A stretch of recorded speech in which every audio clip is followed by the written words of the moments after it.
nous avons commencé à célébrer les 10 ans d'Al-Mouafaka depuis le mois de mars. Et la fête continue à Rome. Mon propos va commencer par une sorte de mise en contexte. Comment est-ce que ce projet est né, dans quel contexte ce projet est né. Mais je mettrai un accent particulier sur les différentes offres de formation que nous proposons à nos étudiants et à tous ceux qui participent à nos activités. Je parlerai aussi de nos activités de type plutôt culturel. Et puis, en gros, un mot sur les partenariats variés. Et je terminerai, puisque nous sommes là pour célébrer les 10 ans, par, en guise de conclusion, une sorte de bilan de 10 ans, en quelques chiffres. Voilà. Al-Mouafaka est né dans un contexte particulier au Maroc.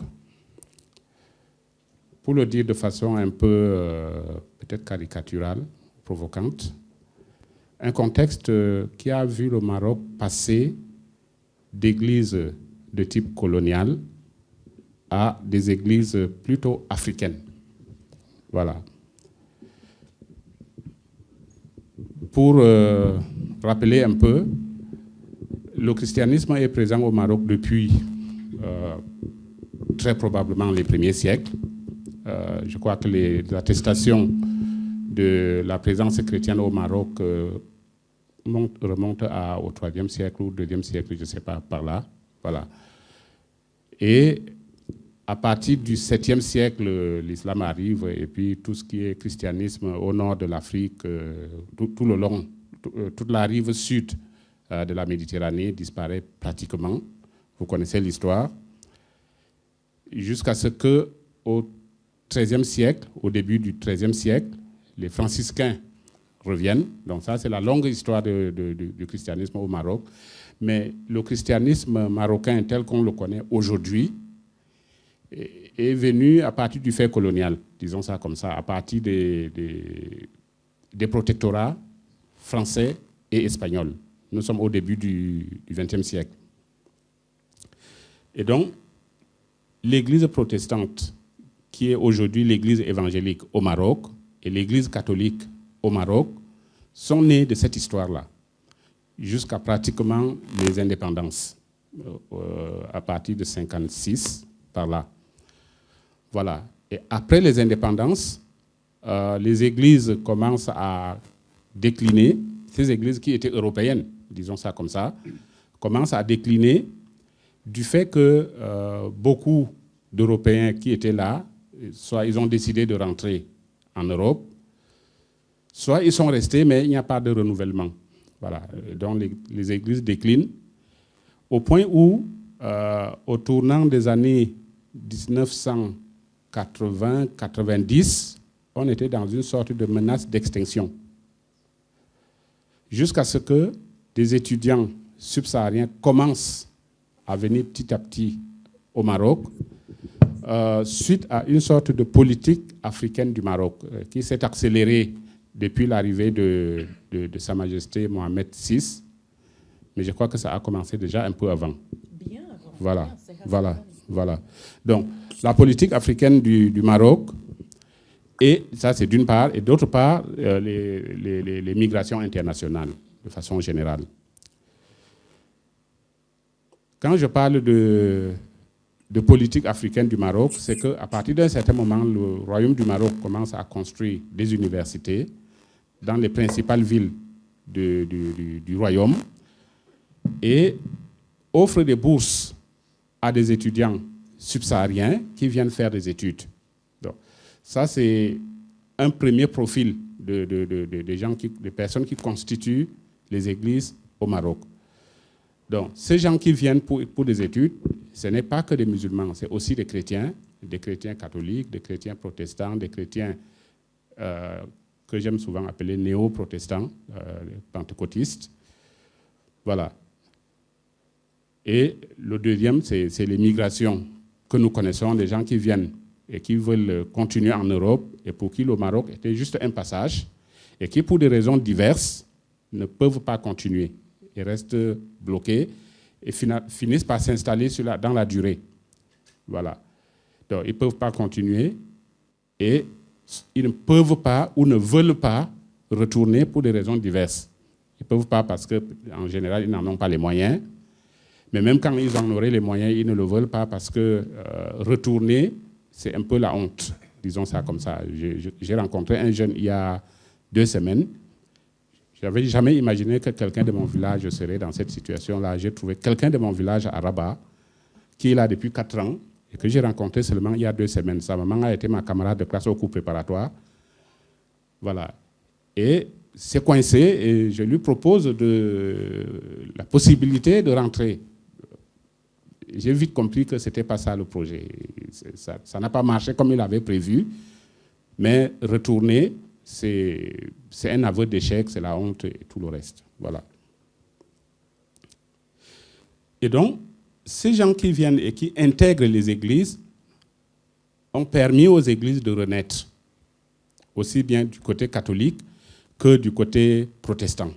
Les églises renaissent et grandissent assez rapidement, même si, quand je parle de grandir, il ne faut pas s'attendre à des centaines de milliers. Tous les chrétiens au Maroc, nous sommes quoi, 0,01, 0,08, voilà. Mais toujours est-il que les églises sont là. Parce que ces gens, ils arrivent avec leur spiritualité, ils cherchent une église, et ils intègrent l'église qui leur convient, ou ils en créent une qui leur convient. On en parlera tout à l'heure. Et du coup, les églises se retrouvent face à une situation où on a de plus en plus de fidèles, mais de moins en moins, ou presque pas, d'encadrants. Pas de prêtres du côté catholique, pas de pasteurs côté protestant. Et donc, on a besoin de former des gens pour encadrer tout ce monde-là. Et c'est dans ce contexte que l'idée d'Al-Mouafaka est née. Parce que trouver des bourses pour envoyer former en Europe, c'est déjà pas facile. Alors, les bourses, ça se trouve en compte-gouttes. Et même quand on en trouve, on a le risque que la personne qu'on a envoyée ne rentre pas. Et donc, on a investi, bon, pas pour rien, mais en tout cas pour les églises du Maroc, ce serait pour rien, parce qu'ils sont partis. Voilà. Et c'est ainsi que les 2 principaux responsables des églises, l'archevêque de Rabat de l'époque, Monseigneur Vincent Landel, et le président de la commission exécutive de l'église évangélique au Maroc de l'époque, le pasteur Samuel Amedro, ont eu cette idée. Je ne sais pas si l'initiative est venue de Samuel ou de Samuel. Voilà. Voilà. Et donc, ils ont eu cette idée de mettre en place cette institution pour des besoins de formation des gens qui vont encadrer tout ce monde-là.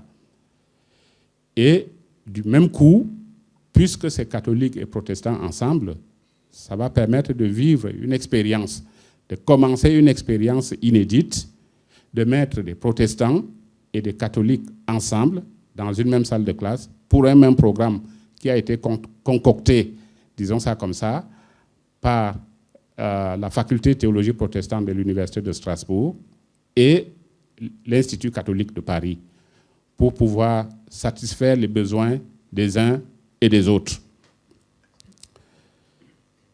Et c'est ainsi que l'Institut a été fondé en 2012.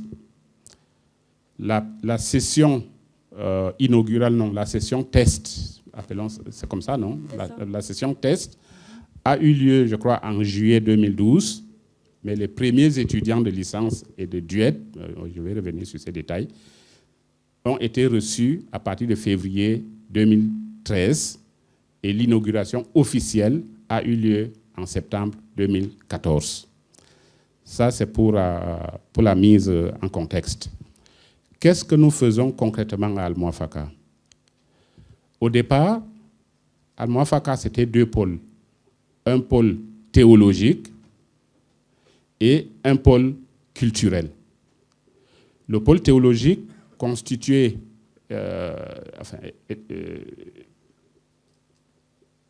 était constitué de la formation théologique, comme ça s'appelle, de ce programme de théologie de premier cycle qui débouche pour les protestants sur une licence protestante de l'Université de Strasbourg et pour les catholiques sur quelque chose qui est un peu une sorte de les 2/3 d'un bac canonique, voilà, et qui s'appelle diplôme universitaire d'études théologiques DUET. C'est pour ça que nous parlons souvent de licence DUET ensemble. Voilà. Et le pôle culturel était constitué des conférences, du séminaire d'islamologie, du certificat pour le dialogue, enfin, petit à petit comme ça, mais avec le temps, cette configuration s'est modifiée. Plutôt que d'avoir un pôle théologique et un pôle culturel, moi je parle souvent, c'est moi qui parle parce que les statuts doivent suivre, n'ont pas encore suivi, mais dans les faits, nous avons actuellement un pôle formation et un pôle culturel. C'est comme ça que j'appelle ça. Et le pôle formation est constitué essentiellement de 4 types de formation.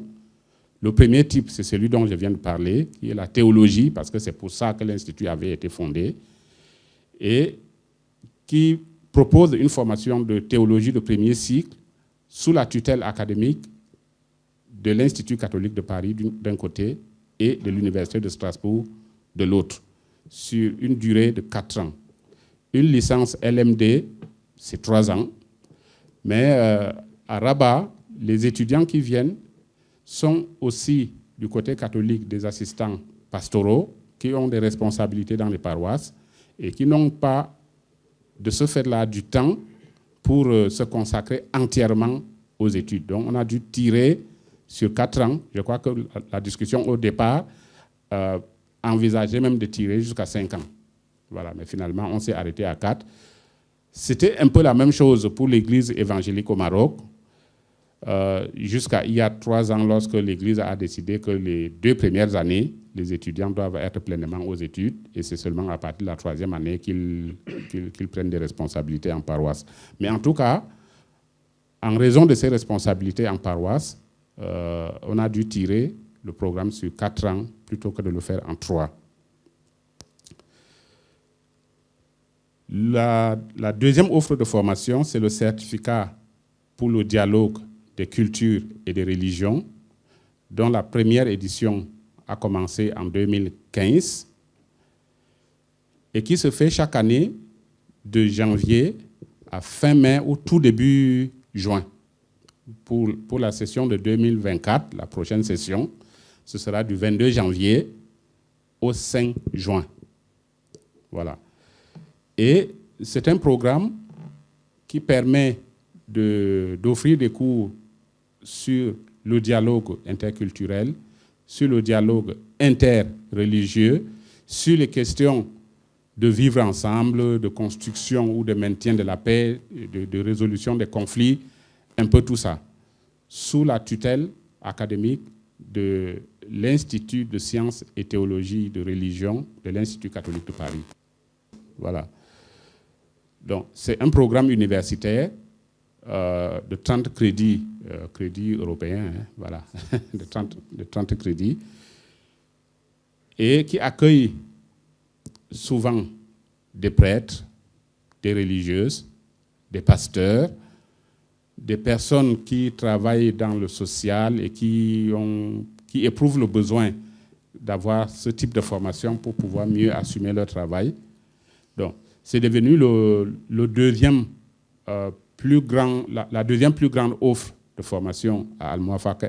À côté de ça, s'est créé aussi un séminaire d'islamologie dont la première session a commencé, je crois, en 2017, soit 1 an avant mon arrivée, et qui offre les b.a.-ba de l'islam pour ceux qui partent vraiment de zéro, voilà, qui veulent avoir les bases, les fondamentaux de l'islam, l'histoire de l'islam, le prophète, les grands débats de l'islam contemporain, et puis voilà, ce genre de débat. Ça dure 10 jours ouvrés, disons 2 semaines, voilà, 2 semaines académiques, voilà. Et puis, à la suite du certificat et de tout ce que je viens de citer, c'est créer ce que j'appelle un esprit al-Muwafaqa. Et à partir de cet esprit al-Muwafaqa, on s'est dit, il faudrait pouvoir prolonger cet esprit dans un autre programme. On voit aujourd'hui que l'Afrique subsaharienne, mais pas que, est traversée par une série de crises et de conflits qui se réclament souvent du religieux, de l'islam en particulier, mais dont on sait que souvent les enjeux peuvent être ailleurs. Les enjeux peuvent être politiques, les enjeux peuvent être plutôt culturels et même ethniques. Tout ce qui se passe dans le Sahel, ça fait l'actualité voilà, de ces dernières années. On s'est dit, pourquoi pas, à partir de l'esprit al-Muwafaqa, qui s'est créé autour de ces pôles de formation, de ces offres de formation, ne pas créer un master qui ne soit pas un master de théologie, qui ne soit pas non plus un master de dialogue interreligieux, mais qui prenne un peu tout ça et qui permette d'analyser les situations qui se passent au Sahel et ailleurs en Afrique et préparer des gens qui pourraient servir un peu de médiation ou de médiation pour, soit pour construire la paix là où elle est rompue, soit pour prévenir la violence. Voilà. Donc, pour ça, on a donc créé ce master qui s'appelle Master Religion au pluriel, Société au singulier et Dynamique transnationale au pluriel. Voilà. C'est un peu une sorte de master que je qualifie souvent de triangulaire, qui accueille des gens qui viennent des sciences religieuses et de la théologie, de ce domaine-là, qui accueille aussi des gens qui viennent des sciences humaines, sociologie, anthropologie, histoire et consorts, et qui était censé aussi accueillir des gens qui viennent du monde du droit, des relations internationales, des sciences politiques. Bon, dans la première promotion, on n'a pas eu le 3e volet parmi les étudiants, mais c'est ça qui est prévu, pour pouvoir permettre que al-Muwafaqa contribue à sa façon, même indirectement, sinon à la résolution, au moins à la prévention voilà, des conflits ou des violences liées aux différents conflits. Ça, c'est les formations diplômantes. Et ce master, pour le moment, il est porté par l'Université catholique d'Afrique centrale, à Yaoundé. On vient de faire une première promotion qui n'avait que 6 étudiants. 4 ont terminé avec leur mémoire au mois de juillet. 1 va terminer le sien d'ici la fin du mois ou au courant de novembre, en tout cas au plus tard le 10 novembre. Voilà. Et on est en étude pour évaluer cette première promotion, voir un peu les points forts, les points faibles, qu'est-ce qui a marché, qu'est-ce qui n'a pas marché, avant de pouvoir relancer pour une 2e promotion. Ça, c'est les formations diplômantes. À côté de ces formations diplômantes, on a une formation que je qualifie aussi d'informelle, voilà, qui est destinée aux responsables des églises de maison. Alors, c'est quoi les églises de maison? Tout à l'heure, j'ai dit, des gens qui arrivent au Maroc, c'est d'un côté des étudiants, mais de l'autre aussi des migrants.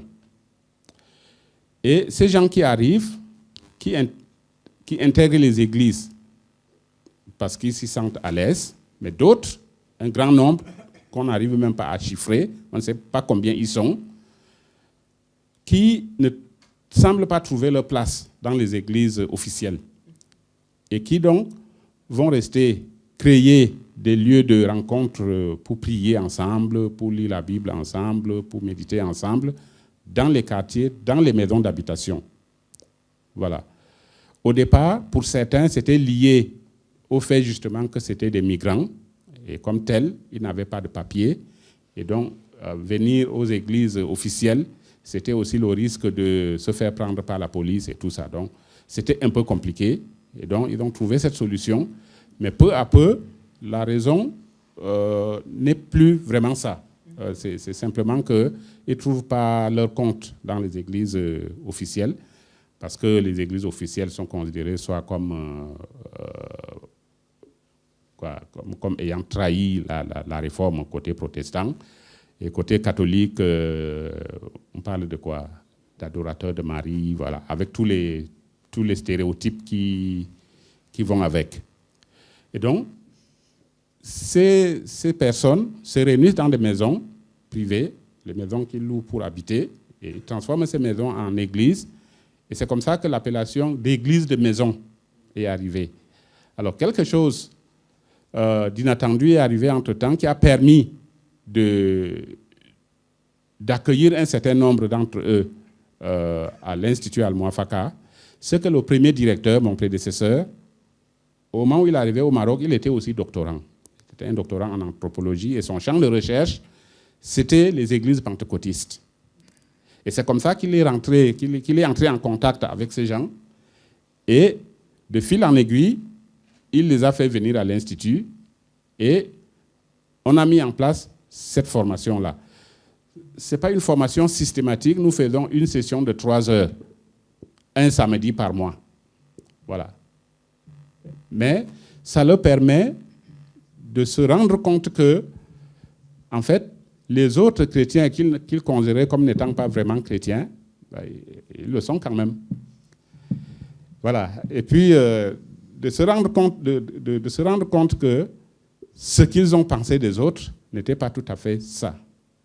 Parce qu'il y avait une sorte de radicalité dans ces milieux-là aussi. Bon, ce n'est pas tout le monde qui est comme ça dans ces milieux, mais en gros, c'était ça. C'était de dire l'Église protestante, voilà, elle a trahi un peu l'esprit de la réforme. L'Église catholique, c'est des idolâtres parce qu'ils adorent les objets ou ils adorent Marie, je ne sais pas quoi. Et puis les musulmans, c'est, voilà. Il y avait une sorte de catégorisation comme ça. Et donc, la formation qu'on leur propose, c'était aussi pour permettre de déradicaliser un peu. Voilà. Et je crois que ça a apporté du fruit. Dans le film qui est passé en boucle, pour ceux qui sont arrivés avant, il y en a parmi ceux qui prennent la parole ici, des gens qui viennent de ces églises-là, et qui finalement ont trouvé leur place à Al-Muwafaqa, sont même devenus des étudiants réguliers. Il y en a qui ont fait carrément la licence, et qui sont même inscrits en master à l'Université de Strasbourg. Et du coup, en retour, ça restructure aussi leurs églises et leur façon de penser. J'ai prêché aussi dans 2 ou 3 de ces églises de maison. Le père Cristobal aussi d'ailleurs, le père Christophe aussi. Et on voit que quelque chose change. Quelque chose change fondamentalement. Et donc on s'est dit, on n'a pas perdu du temps en mettant en place ce programme. À Rabat, j'ai l'impression ces derniers temps que ça s'essouffle un peu. On est en train de le repenser pour voir dans quelle nouvelle direction orienter. Mais ça n'existait pas à Casablanca et on est en train de démarrer à Casa. À Casa, ça démarre très bien. Depuis 2 ans déjà, c'est la 3e année, pour faire un peu la même chose. Voilà. Donc ça, c'est les offres de formation. Je vous avais dit que j'allais mettre plus de temps là-dessus. C'est ce qui est fait. Et puis, Al-Muwafaqa, c'est un lieu d'animation culturelle et de rencontre. Nous proposons des conférences entre 1 et 2 par mois en fonction de la disponibilité des orateurs qu'on peut trouver, en fonction de nos programmes, en fonction d'un certain nombre de paramètres, des tables rondes, des colloques et journées d'études. Et en termes de colloques, on en a déjà organisé, je crois, 4. Il y a eu le colloque d'inauguration en 2014. Puis il y a eu un premier vrai colloque en 2016 sur le thème de Afrique et radicalité religieuse. En 2019, un autre sur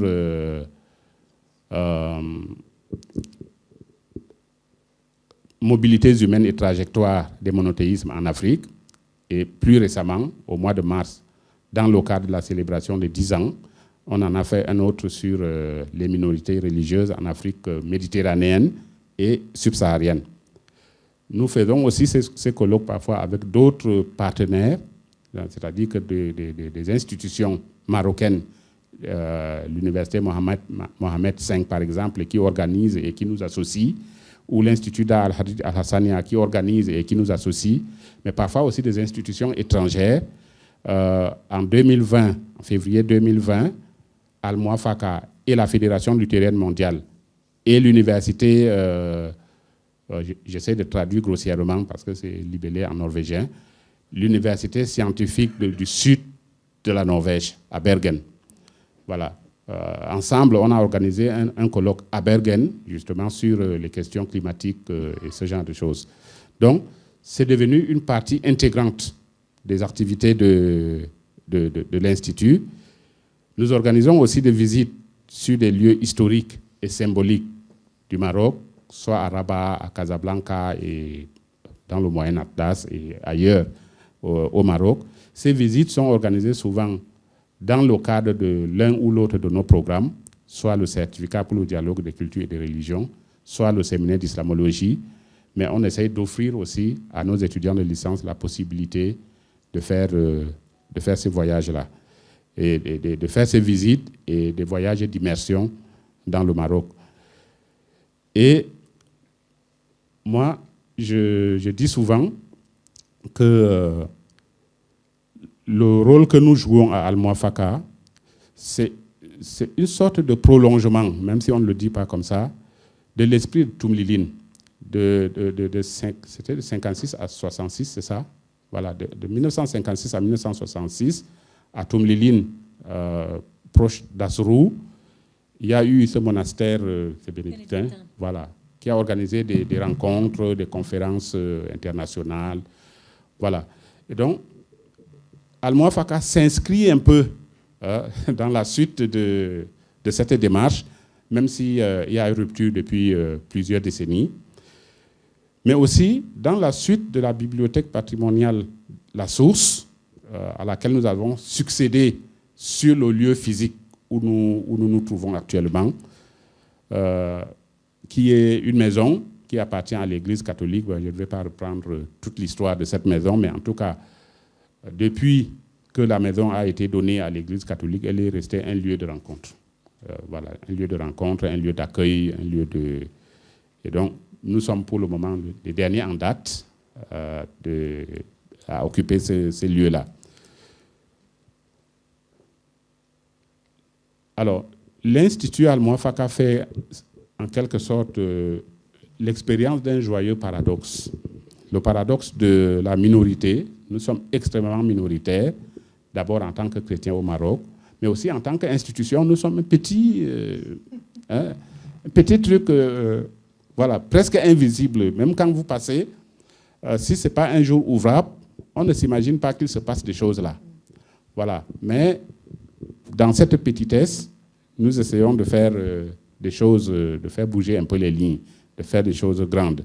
Pour reprendre un peu l'expression du pape François, nous sommes petits, minoritaires, mais nous ne sommes pas, ou nous ne devons pas être insignifiants. Et nous faisons toutes ces activités grâce au partenariat d'un certain nombre d'institutions, les partenariats de tutelle.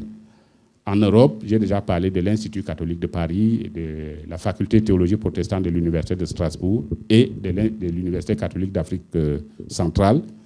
Mais des partenariats institutionnels qu'on essaie de construire au fur et à mesure. On a signé une convention avec l'Université Mohamed Ier d'Oujda, même si pour le moment, cette convention ne fonctionne pas, plutôt pour des raisons techniques.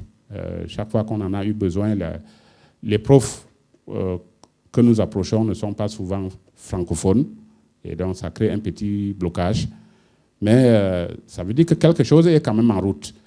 Et on vient de signer, il y a 1 an, une deuxième convention avec l'Institut Al-Hadid Al-Hassania, qui est rattaché à l'Université Karawine de Fès, et avec qui nous avons organisé le dernier colloque, et nous organisons un certain nombre d'autres activités. Et puis d'autres, donc ça c'est ce que j'appelle les partenaires institutionnels formels, mais il y en a d'autres qui sont aussi informels. Et puis après nous avons aussi des instituts de recherche comme le Centre Jacques Berck, et puis l'Institut de recherche pour le développement et d'autres. Nous travaillons aussi avec d'autres institutions dans ce que je qualifie comme, pour le moment, des partenariats informels parce qu'on n'a pas de papier signé. C'est le cas avec l'Université internationale de Rabat pour le moment et puis de l'Arabita Mohamedia des Oulémas et d'autres institutions. Mais nos autres partenaires, c'est aussi les églises. Les églises qui mettent à notre disposition des étudiants, soit des étudiants de théologie, soit des étudiants pour l'un ou l'autre des programmes. Mais c'est aussi les partenariats financiers, ceux qui nous permettent de pouvoir supporter tout ça financièrement. Voilà, en guise de conclusion, je veux dire que nous avons déjà fait 10 ans. L'expérience a commencé, je n'étais pas là, mais j'étais au courant. La première fois que j'ai entendu parler d'Al-Mouafaka, c'était justement à l'Université de Strasbourg, en hiver 2012. J'y étais comme prof invité pour le premier semestre. Et moi, j'allais voir le doyen pour négocier une convention avec l'institut que je dirigeais au Cameroun à l'époque, l'Institut luthérien de théologie de Meganga. Et c'est pendant qu'on parlait de ça que le doyen me dit il y a un autre projet au Maroc. Voilà. Et c'est la première fois que j'entendais parler d'Al-Mouafaka, c'était dans ce cadre-là. Et je n'avais jamais imaginé que je me retrouverais là pour diriger cet institut.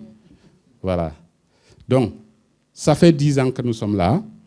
Et en 10 ans, ça fait jusqu'en juin dernier, les chiffres que je vous donne, c'est les chiffres jusqu'en juin.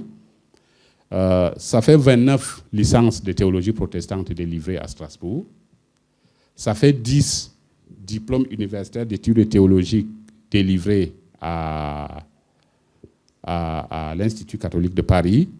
Ça fait 104 certificats pour le dialogue des cultures et des religions délivrés par l'Institut catholique de Paris aussi.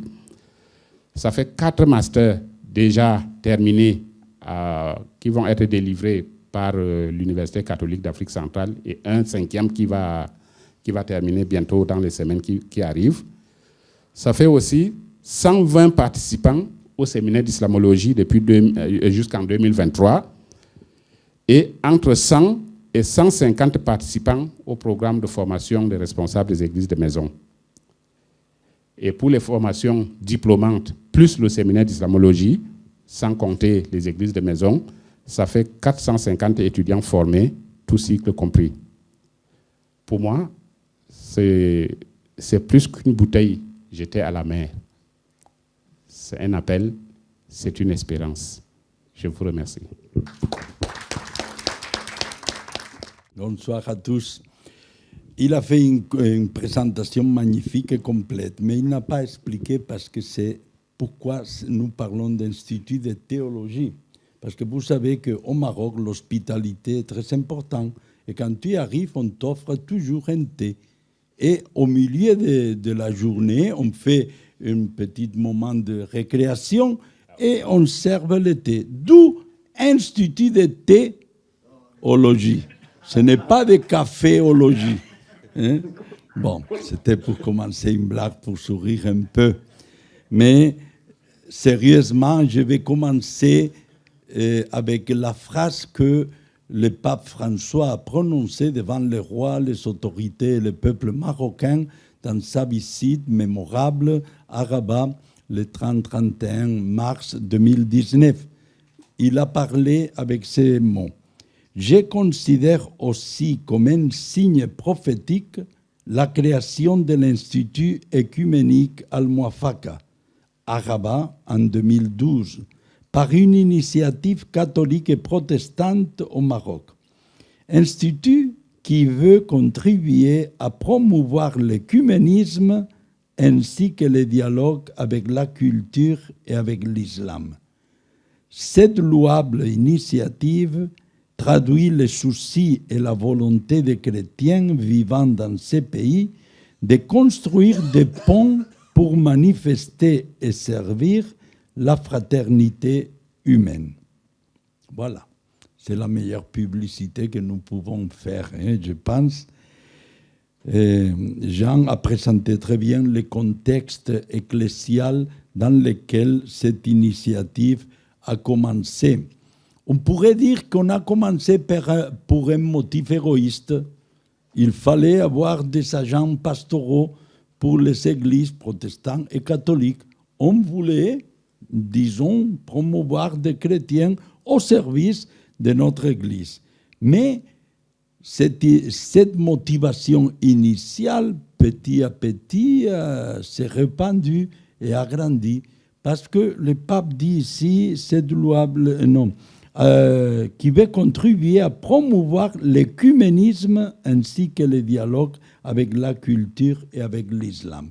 C'est-à-dire écuménisme et dialogue interreligieux islamo-chrétien notamment comme des objectifs.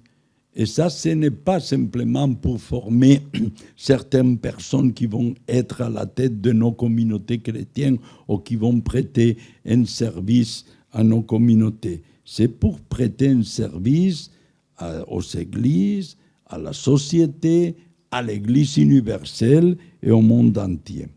Je parle de tous les deux objectifs, écuménisme. L'écuménisme a été déjà à l'origine, parce que ça a été, comme dit le pape, une initiative protestante et catholique.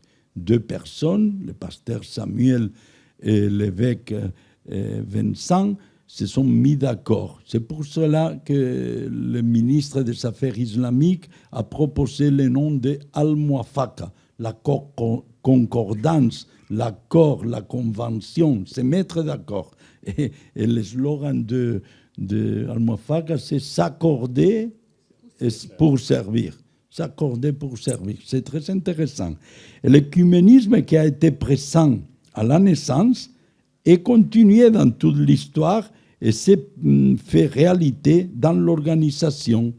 Je vous présente Madame la coprésidente, avec moi, que je suis aussi coprésident. L'évêque catholique, la pasteur protestante qui chapeaute toutes les églises protestantes à l'église évangélique au Maroc.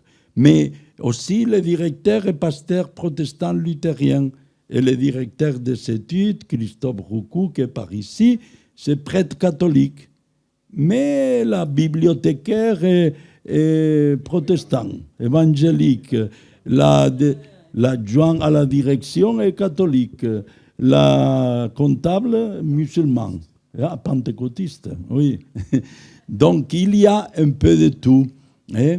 Et quand il y a les matières qu'on dit à deux voix, parce que étudier la Bible avec un protestant ou un catholique, il n'y a pas beaucoup de différence, n'importe. Mais étudier l'ecclésiologie, les sacrements, la liturgie et d'autres matières, alors on essaie de mettre deux professeurs. Pas l'un le matin et l'autre l'après-midi. Non, non.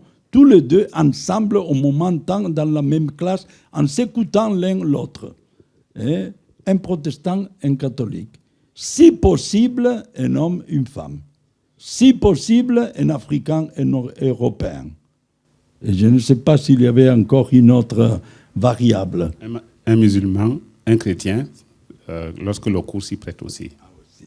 D'accord. Donc, cet écuménisme, cet esprit de dialogue est aussi dans l'organisation de tous les aspects, non? Les coprésidents, les directeurs, d'autres postes, les conseils d'administration aussi, les bureaux, les conseils scientifiques. Dans tous les niveaux, il y a toujours ces 50% protestants, 50% catholiques, sans entrer à mesurer, ça peut être 45 et 55, mais l'esprit.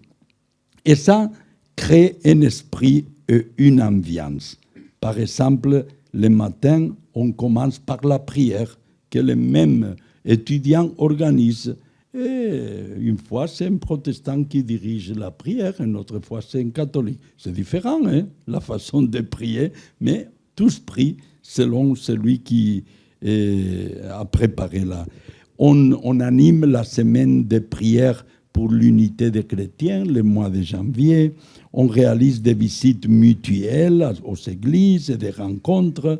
Par exemple, récemment, un prêtre catholique qui a été secrétaire d'une conférence épiscopale dans un pays du Sahel, qui a fait les cours les certificats, me disait je devais venir au Maroc et à Al-Muwafaqa pour parler pour la première fois dans ma vie tête à tête avec un pasteur protestant.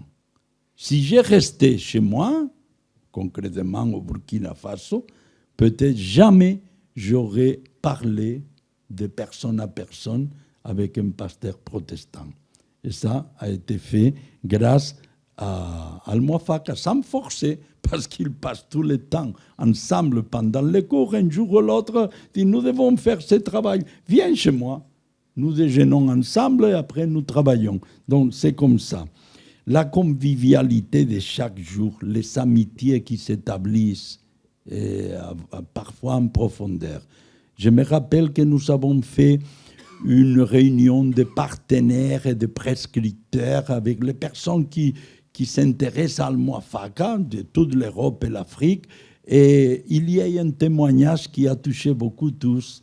Un étudiant qui avait fini déjà les études, je ne sais pas si le certificat ou plutôt la licence, et qui a dit « J'étais des églises de maison. Et maintenant, en finissant mon parcours à Al-Muwafaqa, mon accompagnateur spirituel, il était protestant, non? Mon accompagnateur spirituel, c'est une sœur catholique. C'est déjà beaucoup. Hein? Et qu'on a réussi à ce que les églises de maison nous invitent pour prêcher, pour donner une conférence, pour partager avec nous. Et ce sont ces gens qui disaient que l'Église catholique était la Babylone criminelle, la grande prostituée, le pape était l'antichrist. Hein. Mais maintenant, ils écoutent l'évêque catholique et le pasteur protestant.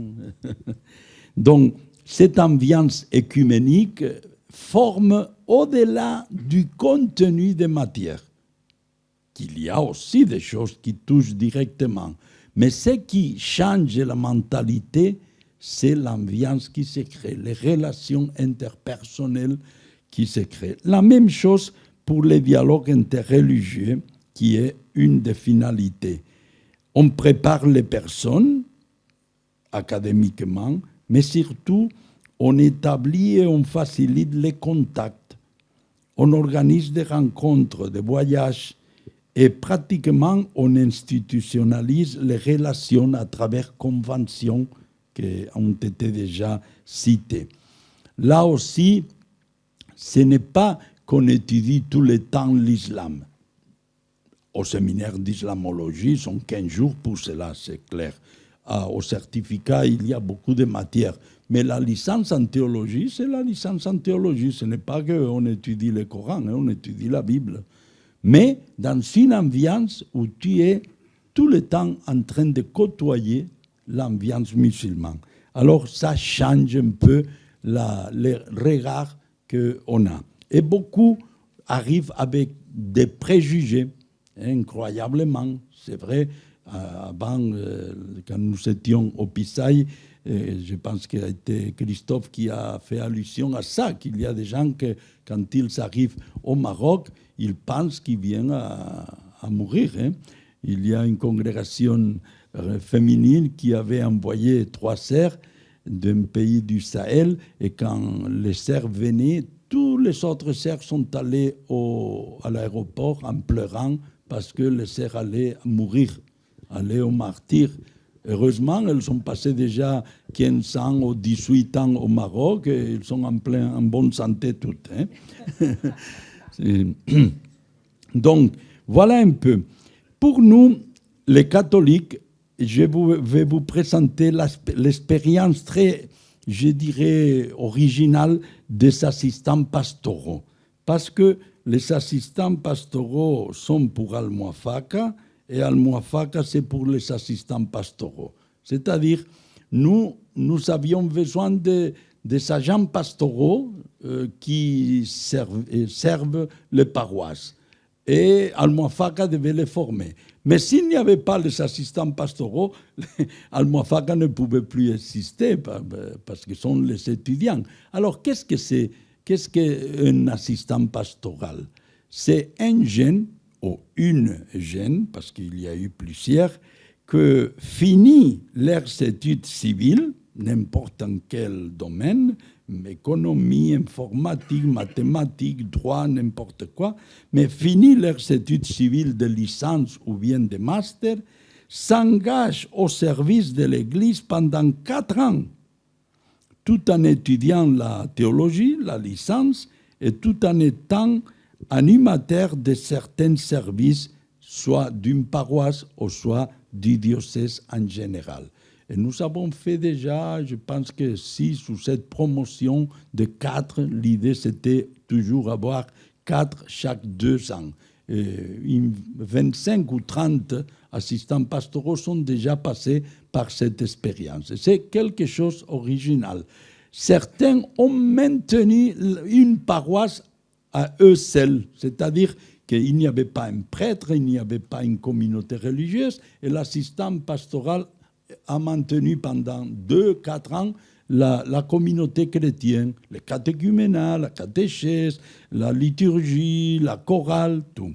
Alors, ça est une chose très, très bonne pour nous. Et Almuafaca a servi pour donner une formation théologique et pastorale à ces jeunes, pour qu'ils fassent les services d'une façon beaucoup mieux qu'ils s'étaient préparés. J'ai dit aussi que Almuafaca fait un service de noviciat pour tous les prêtres, sœurs et nouveaux arrivés catholiques.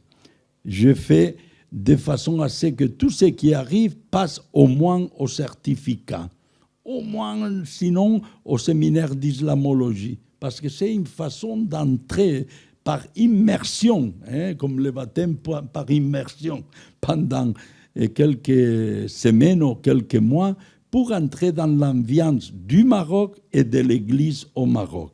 Et je pense que ça vaut la peine et que ça rend un service très intéressant.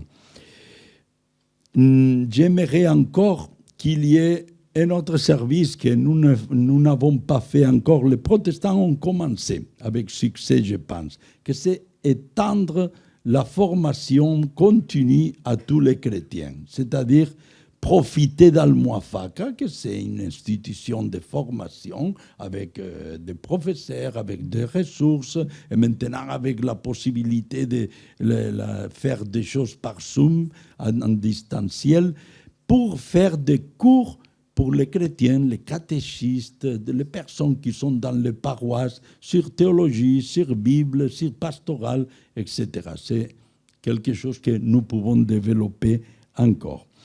Mais si Almuafaca avait eu naissance en raison d'un besoin des églises du Maroc, je vois que petit à petit, il s'est converti, cet institut, en un service pour les églises d'Afrique et d'Europe.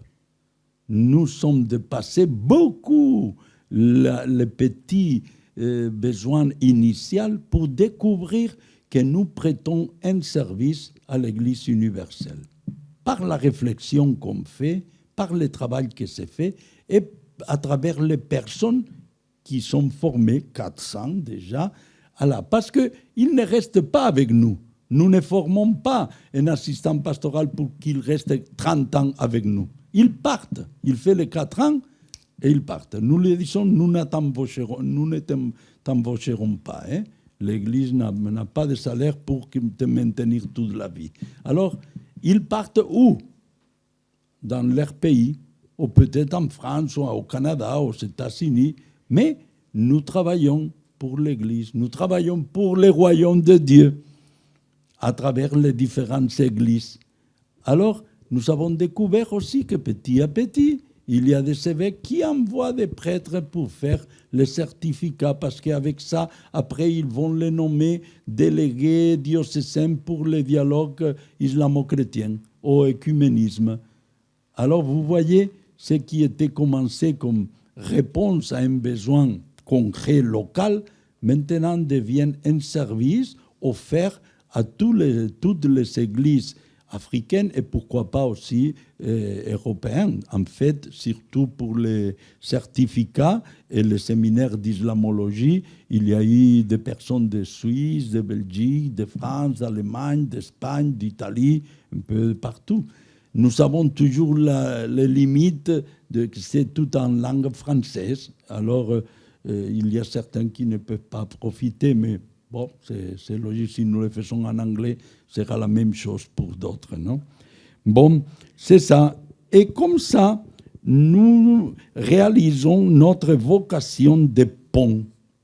Je dis toujours que tout chrétien a une vocation d'être pont. Mais je me sens personnellement concerné parce que en arabe, pont, on dit kantara. Et quand on veut dire petit pont, on change les voyelles et on dit kuneitra, kenitra. Et moi, j'étais appelé à vivre et travailler à Kenitra. Et quand on m'a expliqué ça, que je ne connaissais pas, je me suis dit, ça veut dire que Dieu m'a fait venir ici pour être un Kenitra, pour être un petit pont. Et je pense que ça, c'est notre vocation en tant qu'Église. Une petite Église qui devient un petit pont entre musulmans et chrétiens, entre Orient et Occident, entre l'Europe et l'Afrique, entre les Noirs et les Blancs, les riches et les pauvres, les jeunes et les adultes. Être pont, non, ne pas être mur. Le pape est pontife, ça veut dire constructeur de ponts. Il est le souverain, mais nous aussi, par le baptême, nous sommes aussi pontifs, médiateurs, pont entre Dieu et l'humanité.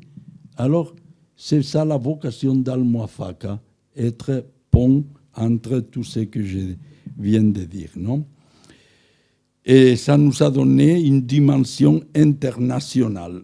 Bon, nous l'avions déjà depuis le début parce que les étudiants sont chacun de son père et sa mère, et de son pays. S'il y a 10 étudiants nouveaux cette année, c'est sûr que ce sont de 6 ou 7 pays différents. Mais la dimension internationale comme service de pouvoir offrir à toute la francophonie ces possibilités de formation, c'est intéressant. Et pour finir, 2 choses. Les miracles de la solidarité pour le financement. Une année d'Al-Muwafaqa, ça coûte 300 000 €. Et chaque année, nous devons trouver ça, parce que ce qui paient les étudiants n'arrive pas même à 15-20% de tout le budget. Et le reste, d'où vient? Donc, du côté catholique et du côté protestant, des institutions qui nous aident, qui croient à notre mission, qui nous font confiance et qui nous maintiennent, pour que nous puissions continuer à prêter ces services. Et jusqu'à présent, avec pas mal d'efforts de la part du directeur et d'autres personnes qui font ce travail de maintenir le contact avec ces institutions qui nous aident, mais nous nous sommes sortis. Et si quelqu'un a 1 million d'euros, à la sortie, nous pouvons parler.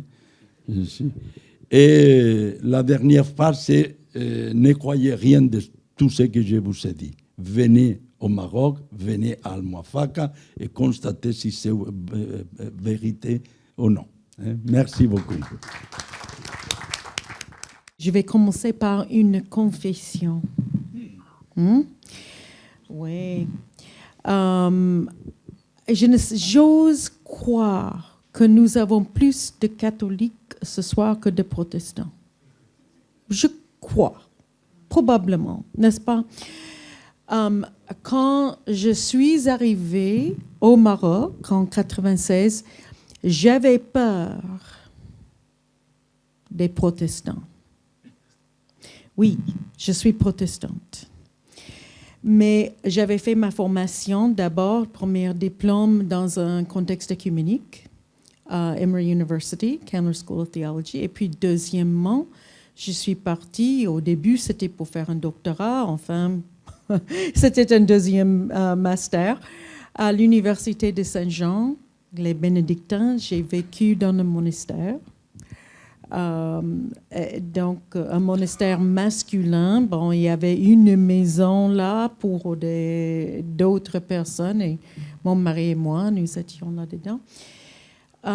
J'avais travaillé avec des musulmans depuis des années parce que je faisais en même temps un travail de réinstallation des réfugiés Donc, j'avais des collègues et des clients musulmans avec qui j'étais très proche également, et j'avais étudié l'islam autant que possible dans toutes mes études.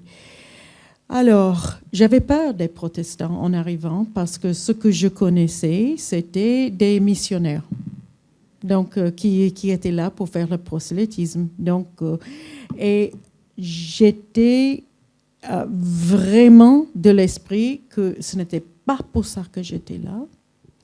Nous sommes venus à la Hawaïn et j'ai eu la grâce d'être la première pour servir comme pasteur et aumônier à cette université qui a aussi été créée d'être un lieu de rencontre et de dialogue.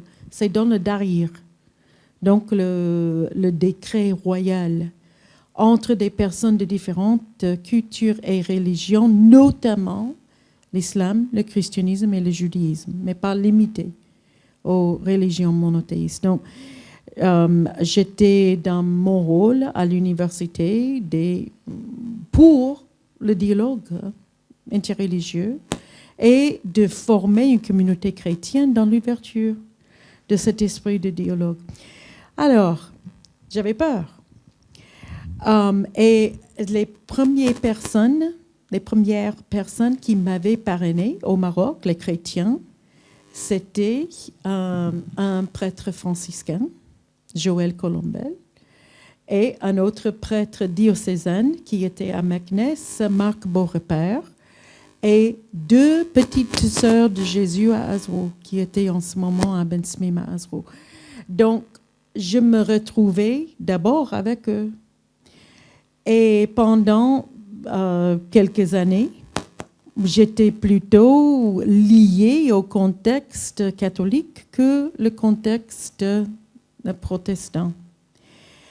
En 2002, j'ai fait la connaissance de Jean-Luc Blanc, qui m'avait proposé de rejoindre l'équipe de l'Église évangélique au Maroc pour donner un coup de main.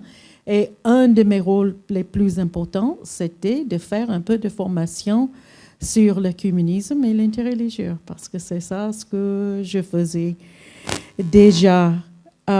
Donc, quand j'ai découvert qu'il existait une église comme ça au Maroc, une église protestante comme ça au Maroc, j'ai pu souffler. Ah, c'est bien. Parce que je viens d'un contexte aux États-Unis, vous entendez que je suis américaine, où les protestants sont vraiment en train de lutter pour leur âme. Et ce n'est pas que aux États-Unis, c'est aussi autre part. On avait découvert aussi en Afrique que c'est réel, cette lutte pour l'âme du protestantisme.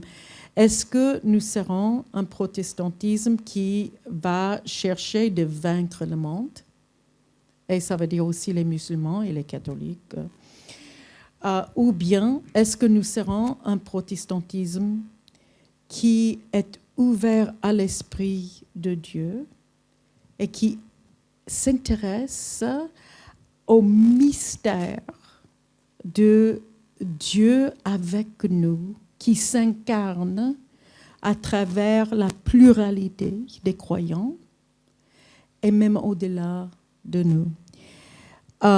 Nous avons depuis longtemps dans le protestantisme, comme moi j'ai étudié dans une grande faculté de théologie, donc ce côté d'ouverture, mais le côté évangéliste et néo-pentecôtiste surtout est très très très fort. Et je ne veux pas dire que c'est l'ennemi, non, pas du tout. Parce que nous avons même de ce côté des personnes qui sont très ouvertes. Mais je m'associe beaucoup à ce que Rachid Saïdi, mon collègue, a dit quand on était à... Oui, Pisaï, au Pisaï, cet après-midi. C'est ce que nous qui formons officiellement, nous ne sommes pas les seuls enseignants des croyants. C'est l'Internet, maintenant. qui enseignent les croyants. Et quoi que nous faisons, c'est très fort. Ces vagues théologiques qui se promulguent à travers l'Internet. Donc, depuis longtemps, il y a cette lutte dans le protestantisme. Et le protestantisme au Maroc, historiquement, c'était le protestantisme réformé et luthérien.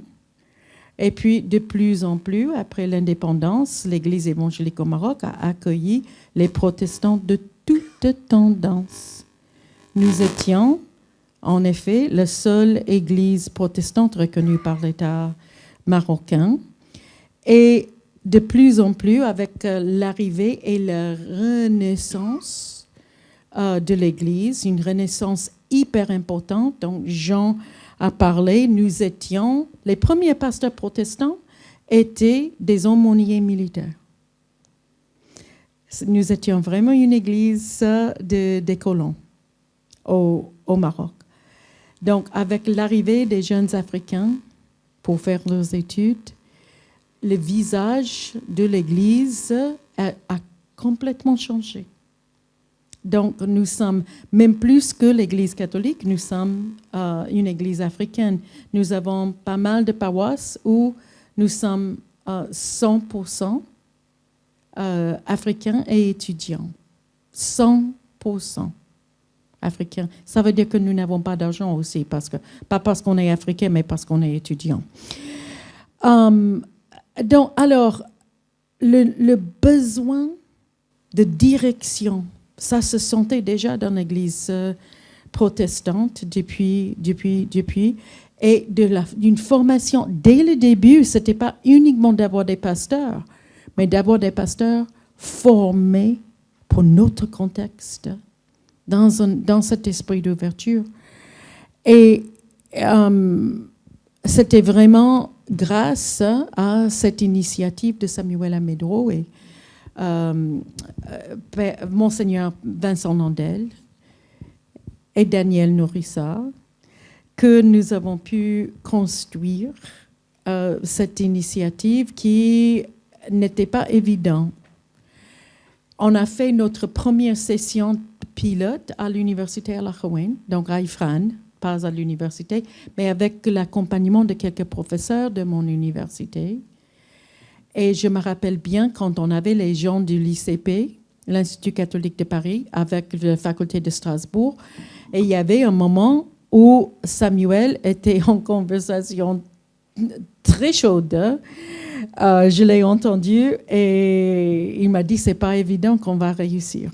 C'est pas évident. Donc Daniel était là, il était là à Ifrane en ce moment, mais l'esprit était déjà présent et je crois que les académiques ont vu déjà ce qu'on arrivait à faire. Quand on a fait notre randonnée ensemble pour visiter un zaouïa à pied, les catholiques et les protestants qui marchaient ensemble, c'était extraordinaire ce qu'on a pu faire. Et je peux témoigner que dans cette lutte pour un protestantisme ouvert, on ne savait pas si on allait gagner ou non. On ne sait toujours pas si nous allons gagner ou non. Mais nous avons déjà gagné beaucoup depuis cette arrivée d'Al-Muwafaqa. Des étudiants qui avaient vraiment peur, des étudiants protestants qui avaient vraiment peur des catholiques, n'ont pas peur. Et ils sont devenus pasteurs.